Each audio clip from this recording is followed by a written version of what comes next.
ये जो Euler's equation of motion है ये बन गया पूरे फ्लूइड डायनेमिक्स के लिए बेस, ठीक ना। आगे जितने भी साइंटिस्ट हुए सभी ने इस यूलर्स इक्वेशन ऑफ मोशन को ही आधार मान करके क्या किया, स्टडी किया, ठीक है। तो सबसे पहले पहुंचे बर्नौलिस। तो बर्नौलिस ने जब अपना थ्योरम दिया, वो थ्योरम भी, वो इक्वेशन भी कुछ न कुछ एजम्पशन के ऊपर बेस्ड था, ठीक है। क्या क्या एजम्पशंस बर्नौलिस ने लिए? अगर आप ऑब्जेक्टिव क्वेश्चंस को देखें तो ये एजम्पशंस बहुत इंपॉर्टेंस रखते हैं और इस एजम्पशन से कई सारे क्वेश्चंस जनरेट हुए हैं ऑब्जेक्टिव में। तो इनको क्लियर कट आपके माइंड में होना चाहिए कि एजम्पशंस क्या हैं बर्नौलिस थ्योरम के लिए, या बर्नौलिस ने जब बर्नौलिस इक्वेशन दिया तो वो किन एजम्पशंस के ऊपर बेस्ड थे। इसमें एक फ्लूइड के लिए है और 3 फ्लो के लिए हैं, ठीक ना। एक किसके लिए है? फ्लूइड, दैट इज फ्लूइड को इसने आइडियल माना। आइडियल मानते ही वो फ्लूइड इनकम्प्रेसिबल हो चुका है। आइडियल मानते ही विस्कोसिटी क्या हो चुकी है? 0।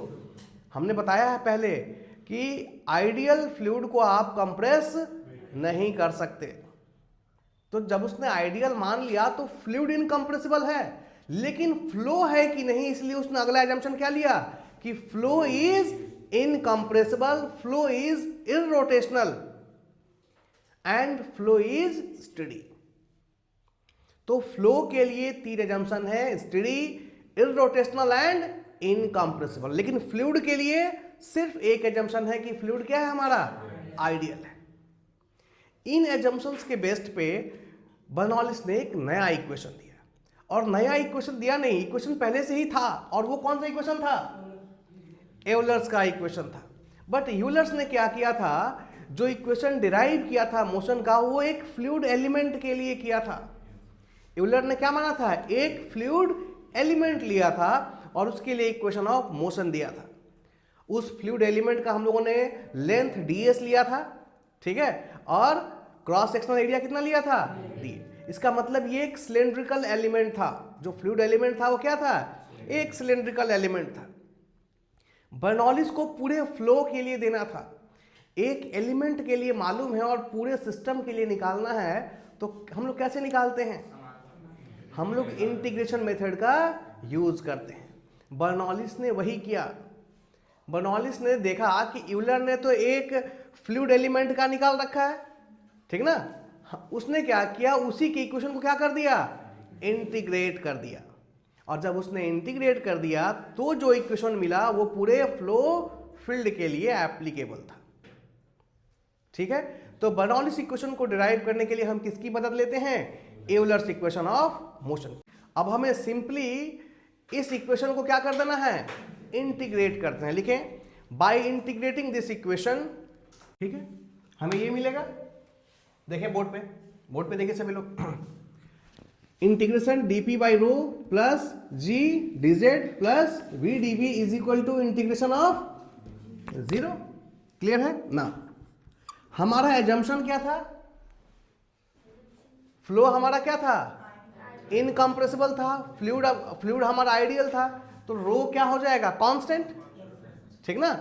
जैसे ही हमने इनकम्प्रेसिबल माना तो रो में कोई चेंज नहीं होगा, तो रो हमारा कांस्टेंट हो गया। और कांस्टेंट को हम क्या करते हैं? इंटीग्रेशन से बाहर कर देते हैं ना।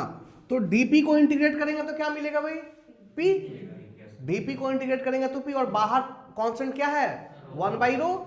तो क्या बचा? पी अपॉन रो प्लस जी, तो अगेन कांस्टेंट है, ये बाहर आ गया।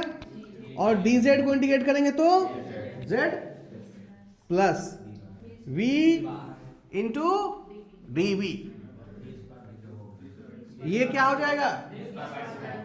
x इंटू डी एक्स का इंटीग्रेशन होता है सिंपली, तो v इंटू dv का हो जाएगा। तो क्या हो जाएगा भाई? v square by 2। क्लियर है? इज इक्वल टू, 1 मिनट, हाँ जी, 0 का इंटीग्रेशन कितना होगा? 0 को इंटीग्रेट करेंगे तो क्या मिलेगा? It will be a constant भाई। पूरे सिस्टम को एक स्टैंडर्ड इक्वेशन बनाने के लिए फिर से ग्रेविटी से क्या कर दिया गया? g से डिवाइड कर दिया गया। तो ये क्या बन जाएगा?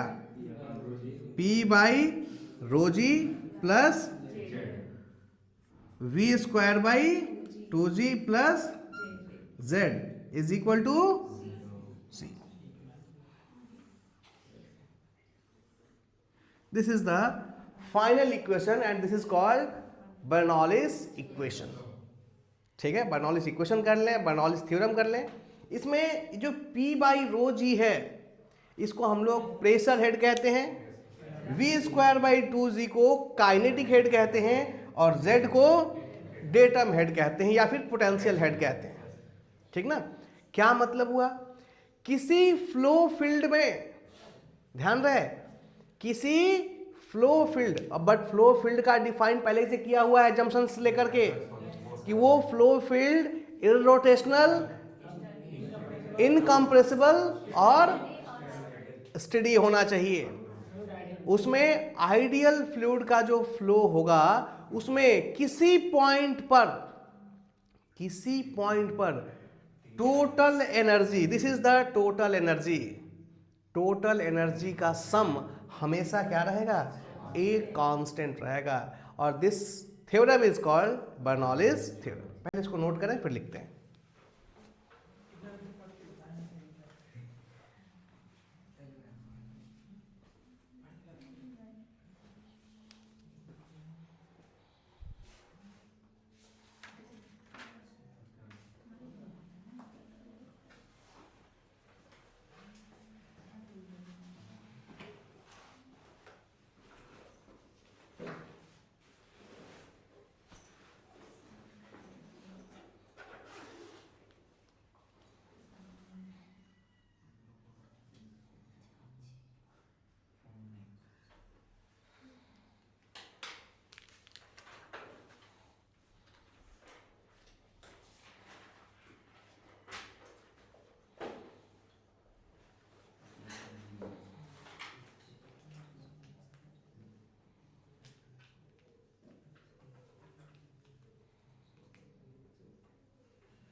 ठीक है, लिखेंगे नीचे.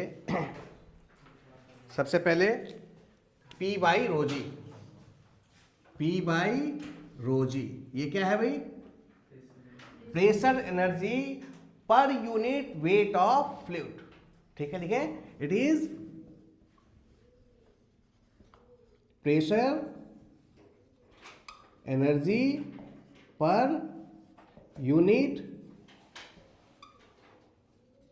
Weight of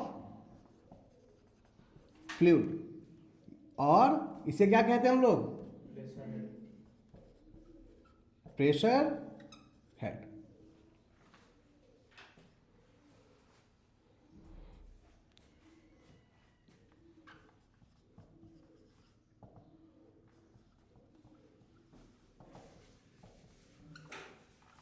V square by 2g को क्या लिखते हैं, kinetic energy per unit weight of fluid.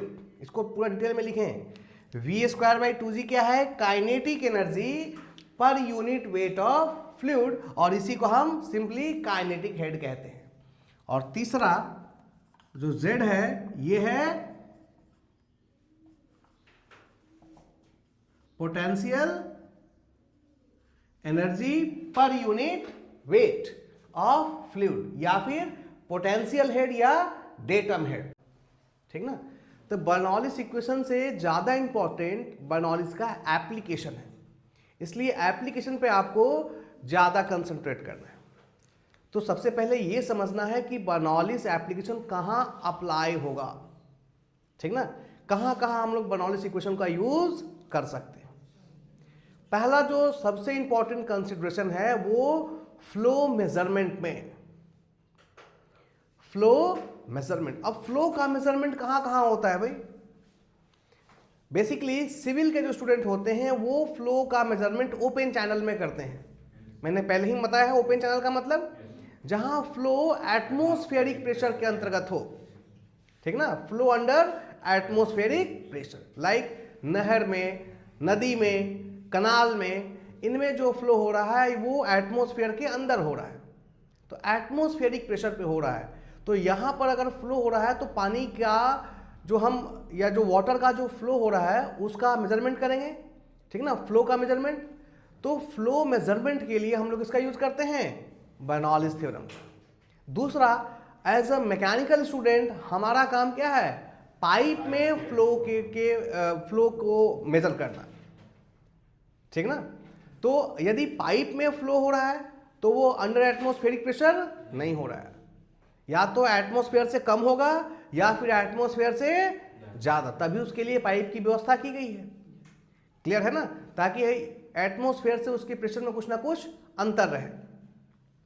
तो पाइप के फ्लो को मेजर करने के लिए भी हम क्या करते हैं, बर्नौलीज थ्योरम का उपयोग करते हैं। यानी फ्लो मेजरमेंट चाहे ओपन चैनल में करना हो चाहे पाइप के अंदर करना हो, पाइप फ्लो में करना हो, दोनों ही जगह किसका उपयोग है, बर्नौलीज थ्योरम का।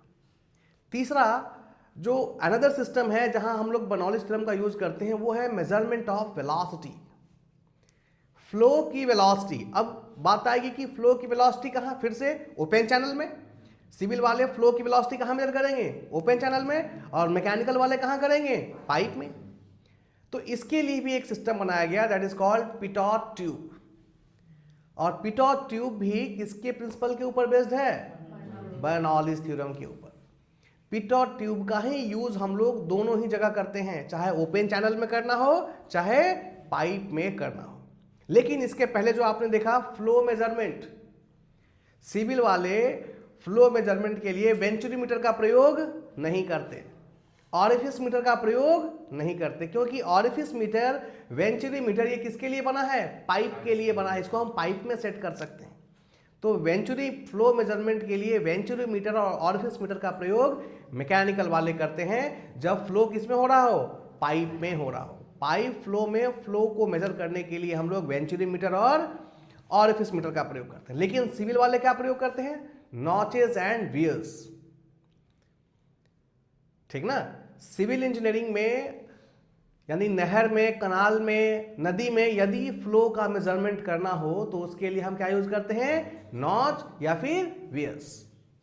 नॉच एंड वियर की मदद से हम लोग वहां फ्लो का मेजरमेंट करते हैं। बट नॉच एंड वियर हमारे फील्ड से रिलेटेड नहीं है, ये कंप्लीटली किससे रिलेटेड है, सिविल से। तो हम लोग यहां पर उन्हीं चीजों को डिस्कस करेंगे जो हमसे कहीं ना कहीं रिलेटेड है।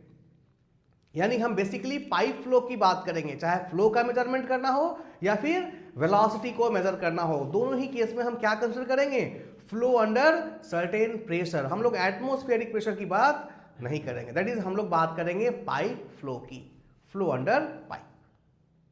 क्लियर है। Heading they application of Bernoulli's theorem.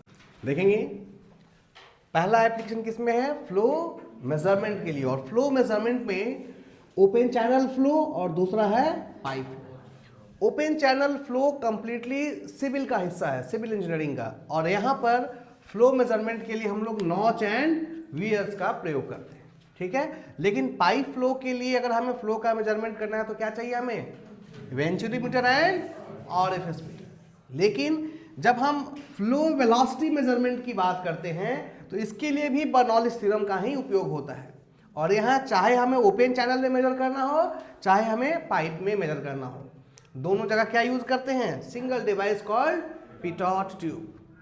आप लोगों ने फाइटर प्लेन के आगे एक नोज देखा है, जितने भी फाइटर प्लेन होते हैं उनके अंदर करीब 1 से 2 हाथ लंबा नुकीला पॉइंट निकला रहता है। हम लोग को लगता है कि वो गन है, वास्तव में वो गन नहीं रहता है, वो क्या रहती है, पिटॉट ट्यूब रहती है। क्योंकि जब फाइटर प्लेन मूव कर रहा है हवा में तो उसकी क्या वेलोसिटी है ये किससे मालूम चलता है, पिटॉट ट्यूब से फ्लो वेलोसिटी निकाल लेते हैं हम लोग। इसीलिए फाइटर प्लेन की नोज पे एक लंबी सी नाक लगी रहती है, देखेंगे तो वो खोखला रहता है, ध्यान से देखेंगे तो पॉइंटेड नहीं रहता है, वो अंदर से क्या रहता है, खोखला रहता है, यानी उसके अंदर हवा इन कर सकती है।